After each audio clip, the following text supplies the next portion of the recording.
Mér líður mjög vel. Ég búin að vera svo spennt fyrir þessum degi. Við erum búin að opna og það hefur gengið mjög vel. Farþegarnir hafa verið óbúslega glaðir og starfsfólki líka, þannig að ég bara í skýjunum. Þetta er búið að gerast alls hratt, en það hefur gengið mjög vel.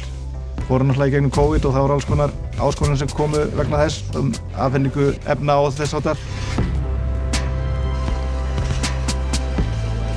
Framkvæmdin byrjaði 2021, þannig að aðdragandinn er langur og stundum þegar maður finnst ekkert vera að gerast og svo er bara allt í einu komið á opnun. En við erum búin að vera með alls konar ferli í gangi til þess að undirbúa þessa opnun. Bæði sem snýra að farangursböndunum, sem snýra að húsinu, sem snýra að rekstrarferlunum okkar. Þannig að það eru óbúslega margar hendur búin að undirbúa þennan dag.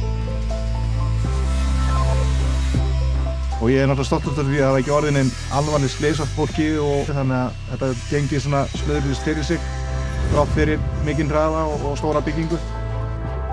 Við höldum ótrúlega áfram því að þetta og dagurinn í dag markar í raunum bara fyrsta áfangan. Og næstu áfangar eru þá bara að hefjast núna. Við erum að fara að taka niður gömlu færiböndin. Við erum að fara að bæta við 4. færibandinu. Við erum að fara að stækka með fríhafnarverslunina. Við erum að fara að halda áfram hérna á annarri hæðinni. Nýir landgangar og nýr rútuhlið, ný matarupplifun og þannig að það er allt á fullu.